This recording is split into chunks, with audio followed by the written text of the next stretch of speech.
Aula 3, escolhas de fios e cabos para instalação elétrica.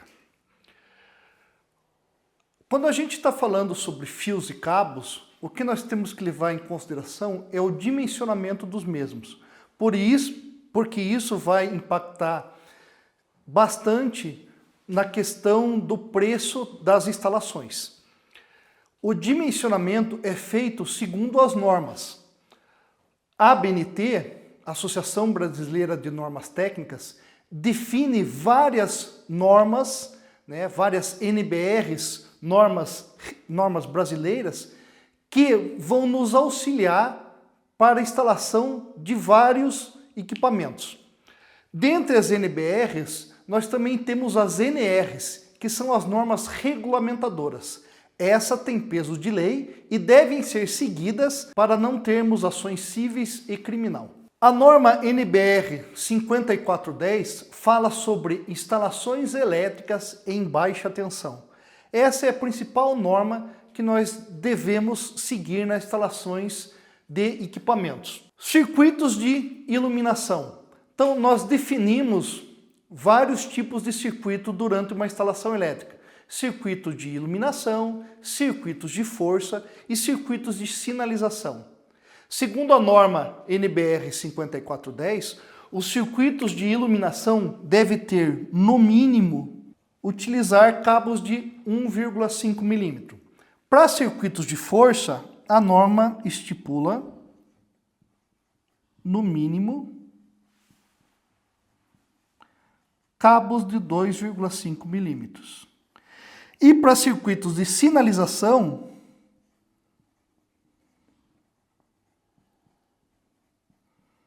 no mínimo, cabos de 0,5 milímetros. Dependendo da sua instalação elétrica, esses cabos vão ter que ter uma espessura, uma bitola maior, de acordo com o tipo da instalação elétrica empregada. Lembrando que a norma utiliza de valores mínimos para a instalação. Então eu não posso, por exemplo, fazer a instalação de uma lâmpada utilizando um cabo de 0,5 milímetros. Mas eu posso fazer a instalação elétrica de uma lâmpada utilizando um cabo de 4 milímetros. Porém, o custo dessa instalação vai ser mais alto. Sempre deve ser utilizado a norma como referência, para nos referenciar na hora de fazer a nossa instalação. Falando um pouquinho mais sobre a própria NBR 5410, que fala sobre a baixa tensão, temos que lembrar como que a norma trata essa questão de baixa tensão. Então, isso na verdade está escrito na NR10. Ela vai trabalhar os níveis de tensão, como extra baixa tensão e alta tensão. Uma extra baixa tensão, segundo o nível de tensão da NR10, são tensões abaixo de 50 volts corrente alternada ou abaixo de 120 volts corrente contínua.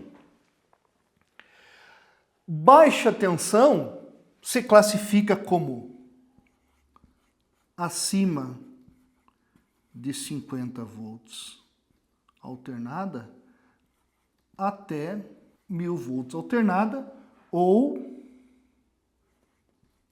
acima de 120 volts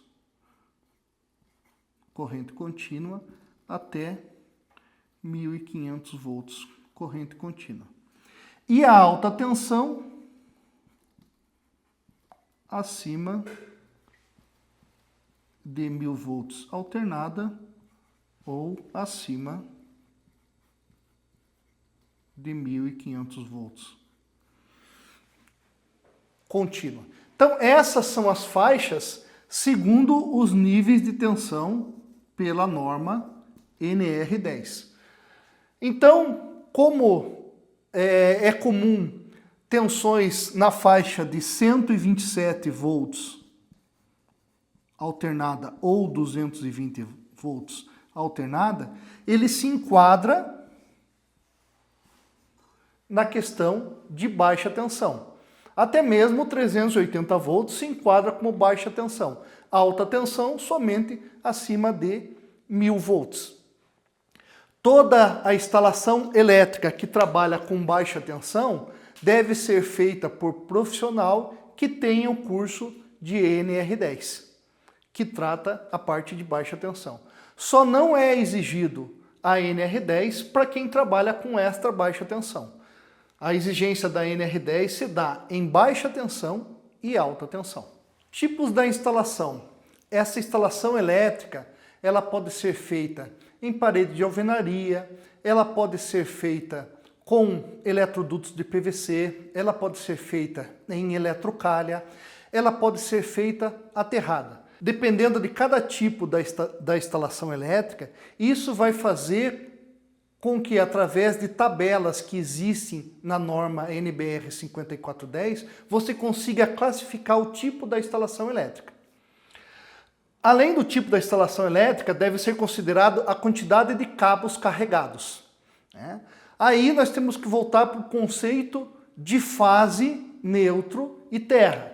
Então, as fases que eu tenho no meu circuito elétrico, elas podem ser do tipo RST, ou podem ser do tipo L1, L2, L3, ou pode ser do tipo A1, A2 e A3. Existem várias nomenclaturas. A mais utilizada é a RST. Quando eu quero exemplificar um cabo neutro, eu uso a letra N, que significa neutro. Para que um circuito elétrico funcione, eu preciso de, no mínimo, 2 cabos, né? Pode ser um cabo de fase, um cabo de neutro, 2 cabos de fase, ou, no caso de circuitos trifásicos, 3 cabos de fase, mais o cabo de neutro. Então eu tenho que definir a quantidade de cabo carregado. Por exemplo, numa instalação elétrica de 127 volts, eu vou ter um cabo de fase e vou ter um cabo de neutro para dar os 127 volts. Porém, em estados como Santa Catarina ou outros estados aqui do Brasil, a fase tem o valor de 220 volts, sendo que eu não tenho mais o valor de 127. Ou seja, se eu for para Santa Catarina, eu não vou encontrar tomadas de 120 volts. Eu vou ter um cabo de fase em 220 e um cabo de neutro. Aí, somente com o auxílio de um transformador é que eu vou conseguir fazer a tensão de 127 para alimentar o meu circuito. Por isso que eu tenho que levar sempre em consideração os cabos carregados para definir a minha instalação elétrica. O mais comum nas instalações elétricas é eu ter circuitos monofásicos, né, de fase e neutro, né, ou circuitos bifásicos com 2 fases, e pode ter o neutro ainda, e posso ter circuitos trifásicos com 3 fases, também utilizando mais um cabo de neutro. Veja que nós não estamos considerando aqui o condutor de terra, porque o condutor de terra não é um cabo carregado, né? E o condutor de neutro? O condutor de neutro sempre vai transportar a energia para o circuito depois que o circuito é alimentado, né? Fazendo com que o mesmo funcione. Material do cabo. Aqui eu tenho que ver a constituição do material que o cabo é feito. Esse cabo pode ser feito de cobre ou alumínio, sendo que o mais utilizado é o cabo de cobre, né? Somente em instalações que necessitem grande quantidade de energia elétrica é utilizado o alumínio, sendo que é um material mais barato de ser adquirido. Outra questão é com relação à temperatura. Se a temperatura aumentar, eu vou ter uma queda de tensão. Então sempre tem que ser levado em consideração a temperatura onde esses cabos serão instalados, né? Por isso, né, que eu também tenho que verificar a quantidade de circuitos que eu vou estar trabalhando, né, justamente para não exceder a temperatura dos cabos nas minhas instalações. Partindo desse exemplo aqui do quadro, onde nós temos um cabo de cobre, a nossa instalação elétrica é classificada como B1, ou seja, é uma instalação dentro de eletrocalha em parede de alvenaria. Os nossos condutores carregados são 2, podendo ser fase e fase ou fase e neutro. Temperatura entre 30 graus centígrados e 70 graus. Seção nominal do cabo sendo de 2,5 milímetros. A seção nominal aqui também é chamado de bitola ou espessura transversal do cabo. Utilizando a tabela 16.3 da NBR 5410, esse circuito, no máximo, irá suportar uma corrente de 24 amperes. Tá? Então, esse aqui é um exemplo para que vocês consigam ver que o que determina a quantidade máxima de corrente do cabo não é somente a seção nominal do cabo. Eu tenho que levar em consideração a temperatura, eu tenho que levar em consideração condutores carregados, eu tenho que levar em consideração o tipo da instalação. São várias variáveis, né, que devem ser levadas em consideração na hora da instalação dos equipamentos. Dependendo do tipo do teu equipamento, né, que você vai trabalhar, que você vai plugar no determinado ponto de energia, né, é através desse cálculo que você vai saber se essa tomada ou se esse fio vai aguentar a corrente nominal no qual o teu equipamento está pré-determinado. Plugs e tomadas. Então, no Brasil, nós temos uma norma que regulamenta o tipo de plugs e tomadas no território brasileiro. Essa norma é a NBR 14136. Essa norma estabelece o tipo, né, o tipo da tomada e o tipo de plug que são utilizados. O tipo brasileiro é o tipo N. Então, se a gente for analisar, até anos atrás, nós tínhamos vários tipos de plugs, né, nos equipamentos quando a gente adquiria, causando isso uma grande dificuldade, né, para as pessoas na hora de fazer essa instalação. Então tinha plug padrão americano, plug padrão europeu, né, e não existia um plug brasileiro, né. Agora nós temos, né, na verdade já há bastante tempo, né, essa norma regulamentada através da 14.136, e o nosso plug é do tipo N.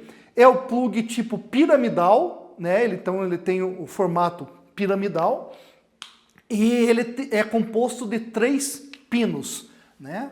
Fazendo uma representação da nossa tomada, né? Então nós temos aqui os 3 orifícios. Esses orifícios é onde vai ser plugado, né, os equipamentos, né? Lembrando que o terra sempre vai ser o pino do meio, né? Esse pino tem que ser feita a instalação do cabo, né, como a gente falou na nossa aula anterior, para que esse terra realmente entre em funcionamento e garanta a proteção. A norma estabelece que o pino do meio seja o terra, o pino do lado esquerdo seja o neutro e o pino do lado direito seja a fase. Isso levando em consideração o pino terra para cima.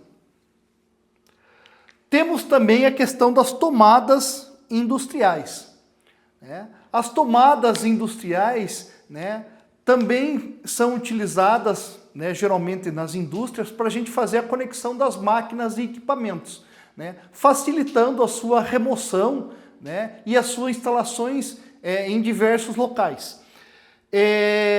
Essas tomadas industriais também são conhecidas, né, como tomadas tipo stack, né, levando em consideração a marca que é mais comum, né, ser encontrada no mercado, né. Essas tomadas elas podem ser do tipo bipolar com 2 terminais, do tipo tripolar com 3 terminais, do tipo tetrapolar com 4 terminais. Dando sequência na nossa terceira aula, vamos para a parte prática. Escolhas de fios e cabos. Sempre quando a gente fala sobre fios e cabos, nós temos que levar em consideração a nossa norma. Nós utilizamos a norma NBR 5410, que fala sobre instalações elétricas em baixa tensão, onde é falado sobre o dimensionamento dos cabos, os tipos de cabos, as cores dos cabos e os tipos da instalação. Aqui nós temos uma pequena representação de uma das tabelas utilizada na norma NBR 5410. Aqui nós temos a bitola em milímetro, 1,5, 2,5, 4, 6 e 10 milímetros. E aqui nós temos os tipos das instalações elétricas, A1, A2, B1, B2, C e D. As representações das instalações elétricas: A1, cabo unipolar embutido na parede, A2, cabo multipolar embutido na parede, B1, cabo unipolar em eletroduto aparente, B2, cabo multipolar em eletroduto aparente. O C é os cabos solto em bandeja e calha, e a D, cabos enterrados. Conforme o tipo da instalação de cada cabo, vai ser determinado o valor da corrente que cada cabo vai aguentar conforme a sua bitola.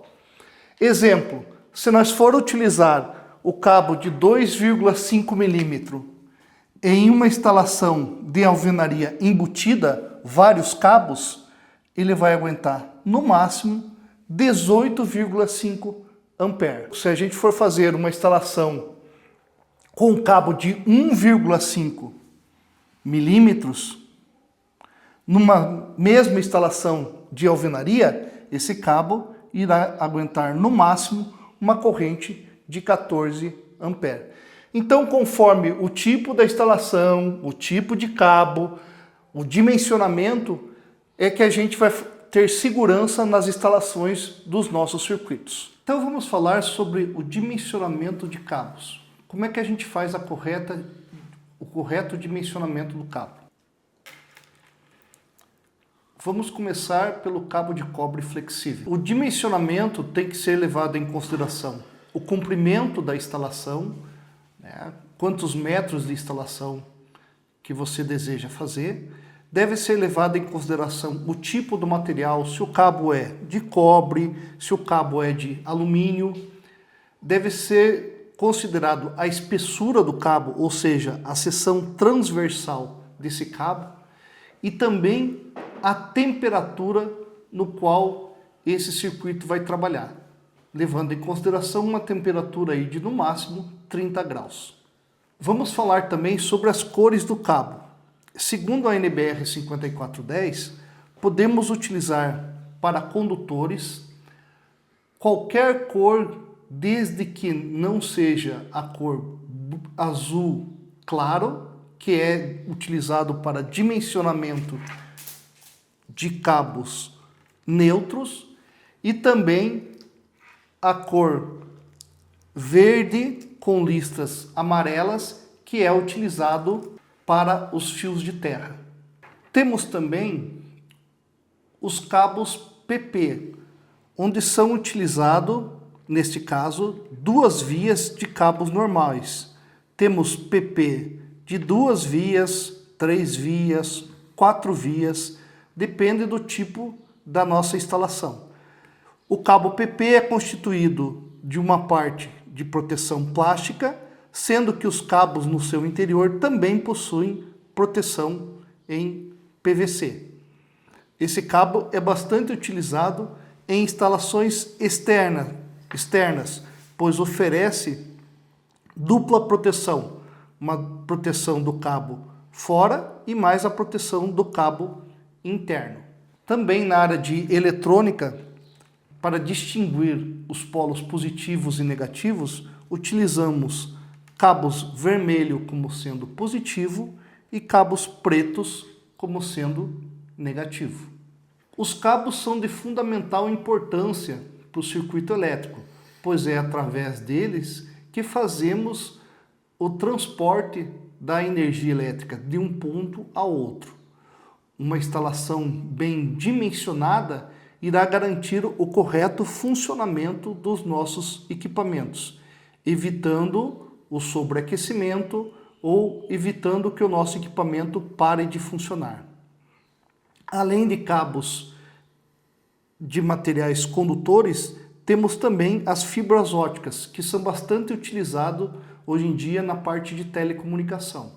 Então, são exemplos de cabos também transportando luz. Com o encerramento dessa aula, agora você já conhece um pouco mais sobre dimensionamento de cabos e os tipos de cabos utilizar nas suas instalações. Nos vemos na nossa próxima aula.